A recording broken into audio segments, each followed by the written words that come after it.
want to start this video off by saying I'm actually glad that this show exists. Genndy Tartakovsky worked on Unicorn for 20 years, pitching it to everybody until Cartoon Network picked it up in October 2020. But eventually it moved to Adult Swim where it aired in May this year.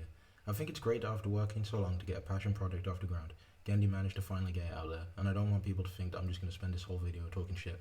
I think everybody agrees that Genndy Tartakovsky is a legend in the animation industry, creating and directing classics like Samurai Jack, the Clone Wars series and Primal, which may be one of my favourite shows right now, which is why I was really excited for his newest show, Unicorn Warriors Eternal, which as of me starting this video is on his second to last episode. Jesus Christ, it's taken me so long to make this shit. Coming off of Primal, I was expecting the show to be a masterpiece, especially since it was in production on and off for 20 years. And don't get me wrong, I like it. There's a ton of stuff I really enjoy about Unicorn, which I'll get into in a bit, but I feel like the few issues I have with the show seriously take away from me fully getting into it, which is fine, since all of this is subjective and everyone's entitled to their own opinion. And if you can enjoy Unicorn without being a pessimistic dork like me, good for you. I'd be glad to hear about what you think about the show in the comments. With all that out of the way, let's get into my shitty little review of Unicorn Warriors Eternal. I want to start off with one of the things I enjoyed most about Unicorn. It looks really fucking good.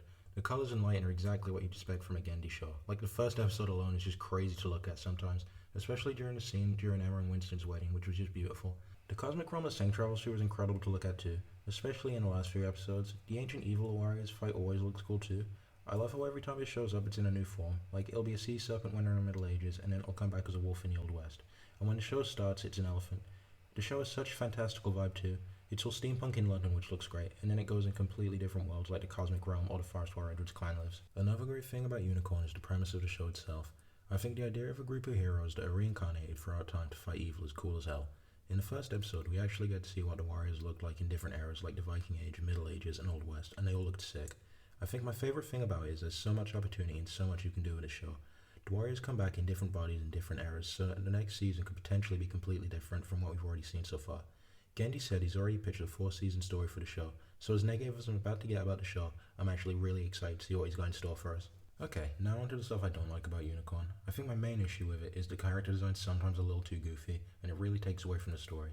Like, there'll sometimes be a scene that's meant to be emotional, but because of the way the characters look, I just can't get invested.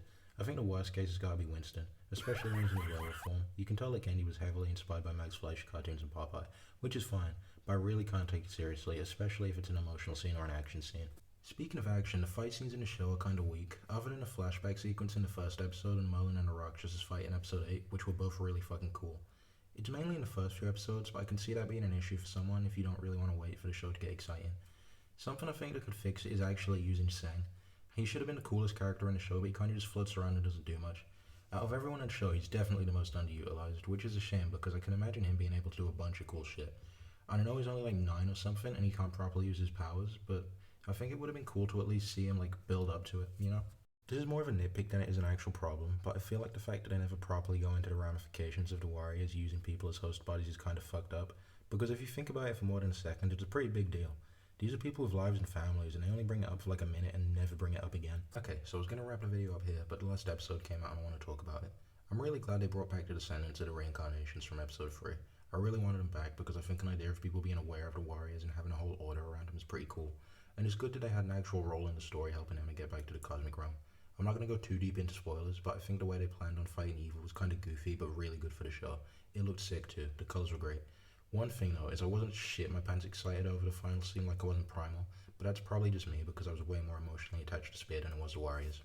All in all, I think Unicorn's a pretty good show, but compared to the shit Genndy's already done like Samurai Jack and Primal, it's kinda lacking. But maybe I shouldn't really compare the shows because they're all kinda different. But do I recommend it? Sure. It's a fun show and you're not gonna feel cheated out of your time if you give it a watch. I watched it as soon as it came out, so I might give it like a whole binge watch to see if my opinion changed. I'll post an update on Twitter or something if I do. But that's pretty much all I have to say. I know this is kind of shit, like this is kind of a shitty video for my first one, but subscribe and keep updated for my next one. It might be better, who knows? I doubt it. Anyway, I hope you enjoyed the video and have a good one.